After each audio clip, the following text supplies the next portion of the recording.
Olha, hoje o tema tá assim, certo, certíssimo. Hoje a gente vai falar sobre como... Ai, meu Deus, olha, vamos lá. Oi, gente, tudo bem? Hoje a gente vai falar sobre como o balé faz bem para a vida e como os exercícios do balé podem ajudar a gente a desenvolver áreas do nosso cérebro que estão extremamente ligadas com o sucesso na vida de uma pessoa. O balé faz bem para a vida, né, gente? Bom, eu sou a Júlia, professora de balé, estudante de psicopedagogia e psicomotricidade, e eu vim aqui falar para vocês que o balé ajuda a gente com toda a sua beleza a desenvolver áreas do nosso cérebro que são extremamente ligadas com o sucesso. E quando eu falo aqui de sucesso, de uma pessoa bem-sucedida, eu não estou falando de dinheiro ou de um emprego, um cargo maior do que todo mundo, melhor do mundo, não. Eu estou falando de uma pessoa que tem as habilidades e as ferramentas necessárias bem desenvolvidas para que ela possa, por exemplo, traçar uma meta e seguir até o fim. Traçar um objetivo e inibir as distrações externas para que ela consiga chegar nesse objetivo. Uma pessoa que consiga negar um prazer momentâneo, uma recompensa momentânea, para que ela consiga alcançar uma recompensa muito maior no futuro. Uma pessoa que consegue enxergar a longo prazo. Eu estou falando de uma pessoa que consegue flexibilizar os seus pensamentos e as suas ações. Quando vê que está fazendo uma coisa que não está dando muito certo, ela vai por outro caminho. Eu estou falando principalmente de uma pessoa que consegue resolver problemas, uma pessoa resolvedora. E você sabe que a resolução de problemas é uma das habilidades mais procuradas pelos contratadores das grandes empresas hoje em dia. Eles estão mais preocupados com pessoas que conseguem lidar com conflito, que conseguem lidar com essas emoções, do que com pessoas que têm um QI mais alto do que elas. Por isso que é muito importante a gente aprender a trabalhar essas questões nas nossas filhas, nas nossas crianças. Essas habilidades todas estão englobadas nas funções que a gente chama de funções executivas, que são habilidades que a gente consegue desenvolver desde pequenininha até grande nas crianças. Por quê? A gente não nasce com elas prontas, a gente não nasce com elas já imutáveis ali na nossa cabeça.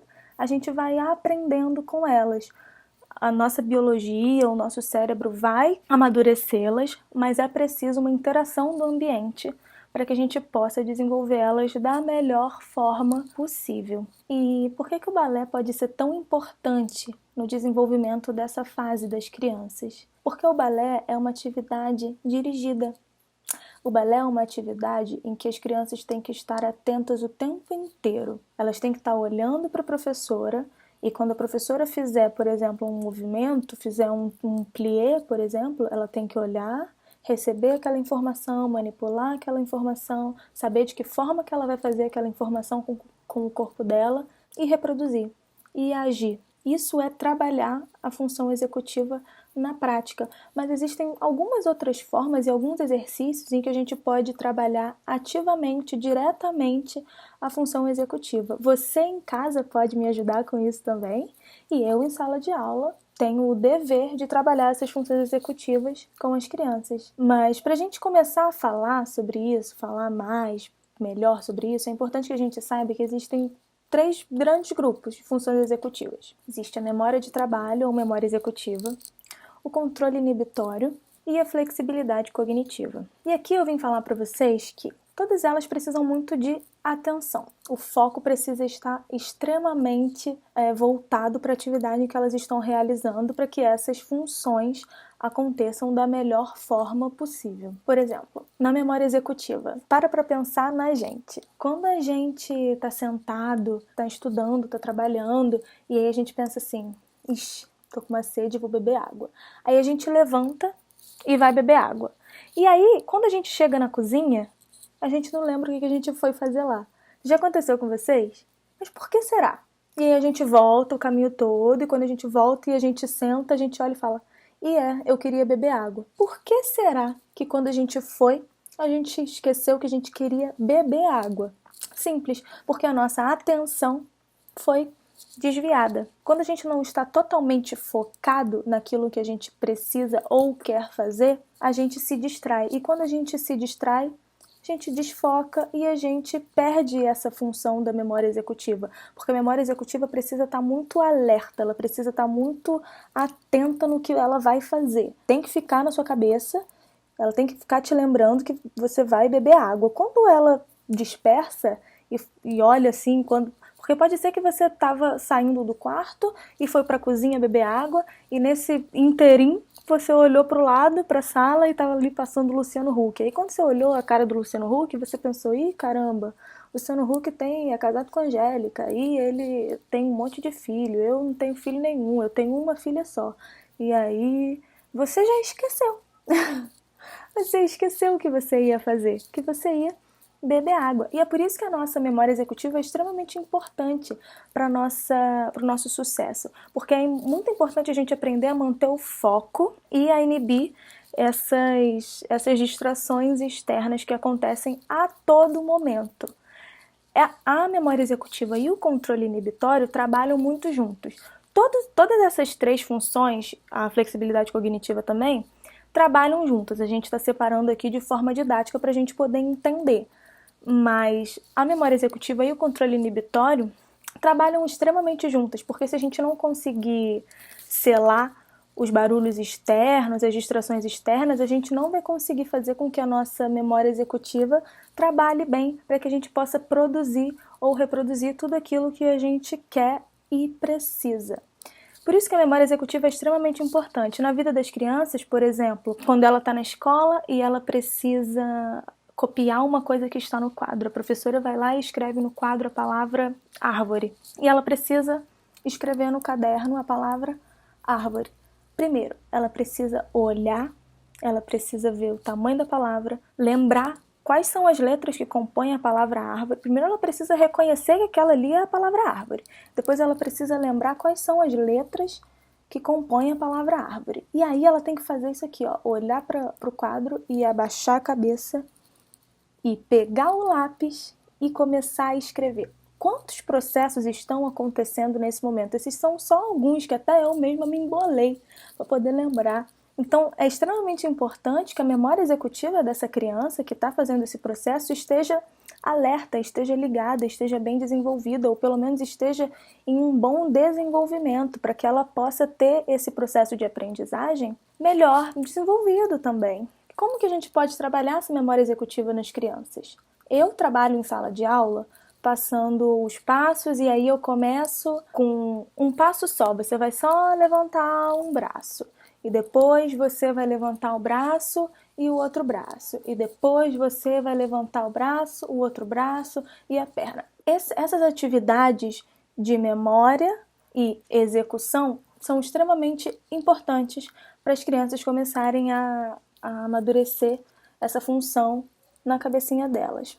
Ou seja, quando você trabalha com elas, você em casa, você faz uma atividade deixa eu pensar, uma brincadeira de morto e vivo, por exemplo.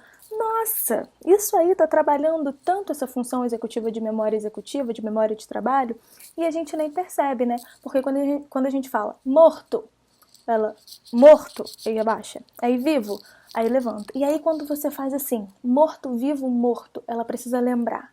Morto, vivo, morto. E aí ela precisa executar exatamente o que você disse há um segundo atrás. Ela precisa processar isso rapidamente e já fazer.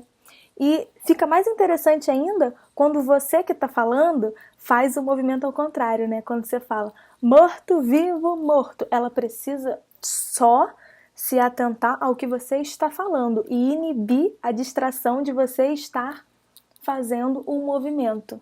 A brincadeira de morto e vivo é super importante para esse desenvolvimento. Quando a gente faz, por exemplo, missão. Eu adoro fazer missão com as crianças, que em casa é super simples de fazer. Missão é isso aqui. Vou te dar uma missão.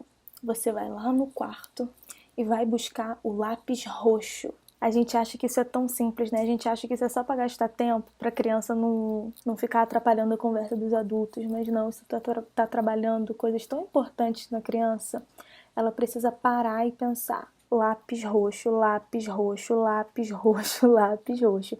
Ela vai até o quarto e ela precisa encontrar o lápis roxo. Mesmo que tenha um monte de distração no pote, ela não pode se distrair com o lápis verde. Ela tem que achar o lápis roxo. Mesmo que um amigo chame ela no meio do caminho, ela não pode se distrair com um amigo. Ela tem que lembrar que ela vai buscar o lápis roxo. É a mesma coisa quando a gente vai buscar o copo d'água e a gente olha o Luciano Huck e se distrai. É a mesma coisa. A gente precisa começar a trabalhar essas questões nas cabeças das nossas crianças também. Outra coisa que é muito legal de brincar com elas e que eu brinco na sala de aula também, no início, porque são brincadeiras que ajudam a gente a aquecer o nosso cérebro para receber todos aqueles estímulos que a gente vai ter corporais. É uma brincadeira fácil, aquela brincadeira de fui na padaria e comprei um pão. Aí a outra amiga tem que falar, fui na padaria, comprei um pão e leite. Aí a outra vai falar, fui na padaria, comprei pão, leite e abacaxi. Fui na padaria, comprei pão, leite, abacaxi e cenoura. E aí elas têm que gravar exatamente o que a outra está falando. Quando é mãe para filha, por exemplo, fica mais difícil ainda, porque você vai ter que falar logo assim que a outra adicionar algum objeto, né? Então, quando você faz com a sua filha, fui na padaria comprar pão, e ela fala, fui comprar pão e comprar leite, você vai falar uma terceira coisa, e ela já vai ter que pensar nessas 3 primeiras coisas e falar uma quarta coisa. São atividades extremamente importantes para o desenvolvimento mental dessas funções executivas no cérebro da sua criança. Pode ficar contente que brincar com ela é super legal e você vai estar fazendo um super bem para ela. Bom, vamos passar para a nossa segunda função executiva, para isso aqui não ficar também a maior coisa do mundo e eu ficar falando só de memória executiva. A segunda função é o controle inibitório. Lembra que eu falei que ele está super junto da memória executiva? O controle inibitório vai fazer com que a gente suspenda todas as distrações externas. Lembra que eu falei lá no início que hoje ia ser um dia para falar exatamente sobre funções executivas? Que hoje era o dia perfeito, certinho? Então, lá fora estava acontecendo, os funcionários do condomínio estavam cortando a grama. E aí eles começaram a cortar a grama bem aqui na frente. E aí, caramba, e agora? Porque eu não estava conseguindo me concentrar plenamente, porque esses barulhos estavam me desconcentrando, estavam tirando o quê? A minha atenção. Então eu tinha que cessar esse barulho. O que eu fiz? Fechei a porta e consegui controlar essas distrações externas, consegui inibir. Esse ato de fechar a porta tem mais a ver com a flexibilidade do pensamento, a flexibilidade cognitiva. Eu encontrei uma forma de cessar aquele barulho. E aí eu consegui diminuir as distrações externas para conseguir focar no que eu precisava fazer. Aqui eu juntei tudo: flexibilidade cognitiva, controle inibitório e memória executiva. Mas o controle inibitório ele está super ligado a isso, ao controle dos nossos impulsos, ao controle também das nossas emoções e ao controle dessas distrações. E como é que a gente consegue trabalhar isso com as nossas crianças? Na sala de aula eu gosto muito de fazer brincadeira em que eu solto a música e elas precisam estar andando no salto da princesa. E elas vão andando de meia ponta, meia ponta, meia ponta, meia ponta. E quando eu paro, elas precisam parar no salto da princesa. Não pode descer do salto da princesa. Isso a gente está trabalhando a meia ponta delas, mas a gente está trabalhando também o controle inibitório. Por quê? Elas precisam cessar o movimento. Elas precisam se controlar. Controlar a vontade de continuar andando. E outra coisa, o balance, que é essa habilidade de ficar em equilíbrio, ela também faz muito o desenvolvimento do controle inibitório. Porque para você ficar no equilíbrio, você precisa, primeiro, tirar toda a distração da sua mente, porque você precisa focar. Geralmente você fica focado num ponto, fica olhando ali, fica no balance, e você não pode descer do balance. Simples assim. Você tem que ficar ali, equilibrado, paradinho, e assim que a música voltar, você sai. Então esse é um exercício que você pode fazer em casa, brincadeira de estátua. Você canta, você coloca música ou você fala, agora pode correr. E aí você corre, a criança corre, corre, corre, corre, corre. Quando você bater palma, ela tem que estar atenta. Ou quando você desligar a música, ela tem que parar e ficar paradinha, estátua, imóvel.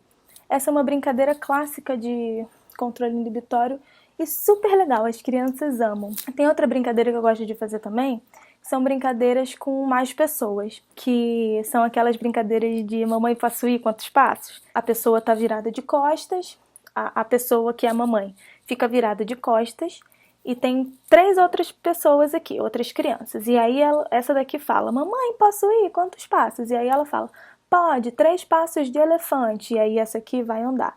1, 2, 3. Andando só 3 passos e com passos de elefante. Ela tem que fazer exatamente o que aquela pessoa está pedindo. Ela não pode fazer mais do que aquilo. Memória executiva e controle inibitório juntos. E aí a outra pessoa fala, mamãe, posso ir quantos passos? E aí essa aqui fala, pode. 9 passos de formiguinha. E aí essa aqui vai andando com passos de formiguinha.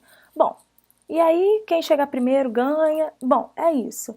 Mas isso tudo faz com que a gente trabalhe nas crianças essas funções de forma lúdica, de forma prazerosa. Essas crianças vão adorar trabalhar isso, porque elas nem sabem que elas estão trabalhando tudo isso dentro da cabecinha delas, mas a gente sabe que a gente está desenvolvendo e reforçando noções extremamente positivas para elas e para o futuro delas. Por conta disso, eu acho que a gente tem que estar cada vez mais atento para as nossas crianças e para saber o que elas precisam mais. Às vezes tem crianças que têm um probleminha um pouquinho maior na atenção ou na memória, ou um pouquinho maior no controle inibitório. Por exemplo, crianças muito pequenas não conseguem ficar sentadas quando você fala, ei, ó, vou botar o seu almoço. Fica sentadinha aí que eu já volto, tá? E aí ela vai ficar correndo pela sala, muitas vezes, algumas vezes. Porque não só porque ela é desobediente, mas porque ela não tem esse controle inibitório bem amadurecido na sua mente ainda, porque ainda está em construção, o tijolinho ainda está sendo colocado um em cima do outro. Então, é claro, a gente vai ensinar, vai falar, eu falei para você ficar sentadinha, era para você ficar sentadinha, mas não é para brigar enormemente, fazer um grande escândalo, porque simplesmente ela levantou porque ela ainda não consegue ficar só sentadinha esperando. Esperar é uma habilidade muito difícil. Até hoje, até nós, enquanto adultos, não gostamos muito de esperar. A gente vai na fila do médico, a gente odeia esperar ser atendido, mas acontece, nós precisamos ter essas habilidades bem desenvolvidas para que a gente possa viver, né? Por isso que eu disse que balé faz bem para a vida, porque essas habilidades são extremamente importantes para coisas corriqueiras, como esperar ir no médico, ou para coisas extremamente grandes, como para nossa profissão e carreira. Mas eu tô falando isso tudo e esqueci que eu ainda não falei da terceira função executiva, que é a flexibilidade cognitiva, que é a função que nos torna humanos, que é a função que faz com que a gente tenha, geralmente, sucesso nos nossos relacionamentos, porque é a função que faz com que a gente dê um passo atrás e fale, errei, posso fazer de outra forma. Você me convenceu, acho que eu vou fazer de outra forma. E isso é extremamente importante para a manutenção dos nossos relacionamentos. É porque é aquilo, né? A gente não é igual a Gabriela, né? Nasci assim, cresci assim, sou sempre assim, vou morrer assim. Não. A gente nasce, cresce, tem a flexibilidade cognitiva bem desenvolvida na nossa mente e aí a gente pode mudar. A gente pode perceber que a gente também erra e que errando, talvez a gente possa crescer mais. Porque se a gente abrir o nosso coração, a nossa mente, os nossos ouvidos para ouvir o que uma outra pessoa tem para dizer pra gente, uma crítica construtiva, vai ajudar a gente a ir muito mais longe muitas vezes. E a flexibilidade cognitiva está muito ligada com a resolução de problemas que eu falei lá na frente, que é uma das habilidades mais em falta hoje em dia. A resolução de problemas está muito ligada com a flexibilidade cognitiva. Afinal de contas, uma pessoa que consegue resolver problemas é uma pessoa que consegue olhar para mais de um lado do conflito. Quando um conflito aparece, 2 pessoas estão brigando, ela consegue parar, olhar o ponto de vista de uma, olhar o ponto de vista de outra e chegar a um fator comum. E como que ela consegue fazer isso? Pensando muito rápido na mente dela, porque ela é uma pessoa criativa. Criatividade e flexibilidade cognitiva e resolução de problemas andam assim, ó, muito coladinhas. A criatividade é uma habilidade extremamente importante para que a gente possa reconhecer que uma coisa não está dando certo e pensar em como fazer outra coisa de outra forma para que aquilo dê certo. Nós precisamos ser criativos para poder viver bem, porque sem criatividade nós nos mantemos sempre da mesma forma, sem conseguir pensar de outro jeito. E aí, quando a gente não consegue pensar de outro jeito, a gente não evolui, a gente sempre fica parado. A gente estagna. A flexibilidade cognitiva é extremamente importante e é extremamente importante que a gente consiga trabalhar nas nossas crianças. A flexibilidade cognitiva está extremamente ligada com o fato como a gente resolve os nossos problemas. Por exemplo, quando eu disse aqui que o barulho lá fora estava me tirando a atenção, como que eu percebi que eu poderia resolver esse problema? Fechando a janela. Eu poderia ir lá fora e pedir para eles pararem de fazer o barulho? Poderia. Seria a melhor forma? Não. Isso tudo a minha cabeça pensou e resolveu antes que eu pudesse agir. E eu fui lá e fechei a janela. Bom, e como é que a gente pode então trabalhar essa habilidade tão necessária nas nossas crianças? A gente pode trabalhar com elas da forma mais linda e lúdica possível. Sabe aquela brincadeira que a gente faz de pega uma varinha, a minha varinha, pega uma varinha e eu agora sou mágico e vou te transformar num coelho. E essa criança vai ter que agir como um coelho. Ela vai ter que pegar o corpo dela, andar de 4 patas, por exemplo, e pular. E pensar como será que ela pode fazer com o corpo dela para que ela se pareça cada vez mais como um coelho. Isso é flexibilidade cognitiva, isso é criatividade. Quando eu falo para uma criança assim, agora a gente vai fazer essa atividade aqui, nós vamos criar uma coreografia, todas nós juntas. Então, eu vou pedir para que vocês façam para mim uma sequência em que vocês têm que fazer um giro, um movimento no chão e um movimento só com um braço. Eu não falei para elas o que elas têm que fazer. Exatamente o que elas têm que fazer. Eu falei para elas que tem que ser um giro, um movimento no chão e um movimento no braço. Mas eu não falei para elas que giro que elas têm que fazer, que movimento no chão ou qual movimento só com o braço elas têm que fazer. Elas vão ter que criar sozinhas aquele movimento que elas vão fazer.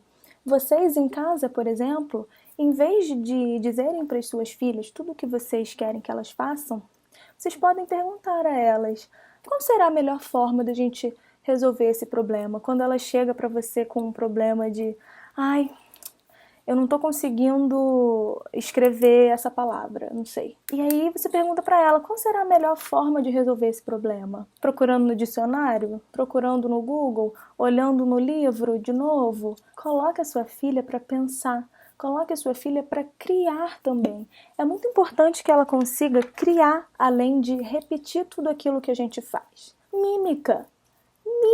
Mímica é super importante. Quando a gente faz aquela imagem em ação e aí a gente tira o papelzinho e lê e tá escrito cachorro. E agora sua filha precisa criar uma forma de se fazer como um cachorro para que você perceba que ela tá fazendo um cachorro.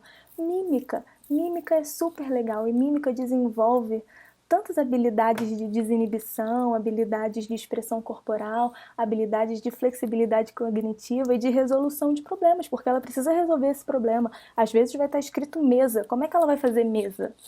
Ela vai ter que resolver esse problema. Diz pra mim se desenvolver essas habilidades não são as coisas mais divertidas que a gente tem pra fazer.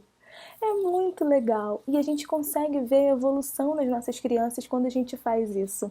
É muito lindo ver uma criança que antes tinha muito problema de relacionamento com outras crianças e que agora, em vez de brigar, em vez do primeiro impulso dela ser a briga, ela parar e falar: tá, mas eu não queria que fosse assim, eu não gostei da forma como você falou comigo. Ela pensou em tantas maneiras com que ela podia resolver aquele problema e ela saiu com a melhor maneira possível, que foi o diálogo. Isso é muito lindo, a gente consegue ver essa evolução nas crianças muito claramente. E bom, por isso que eu vim conversar isso com vocês, porque o balé é lindo, o balé ajuda elas sim a desenvolver tudo isso, mas eu sei que vocês em casa também vão adorar brincar com essas crianças e ajudá-las a desenvolverem essas funções tão importantes na vida delas. Bom, gente, esse foi o vídeo de hoje. Eu espero que vocês tenham gostado. Se vocês gostaram, deixa o like, dá o sininho, porque virei youtuber. Não, mas pelo menos comenta se vocês gostaram, se vocês têm alguma sugestão, se vocês não gostaram de alguma coisa. Comenta aqui o que vocês querem saber mais também, que eu vou estar aqui disposta a responder. Um beijo, gente, e até a próxima. Tchau!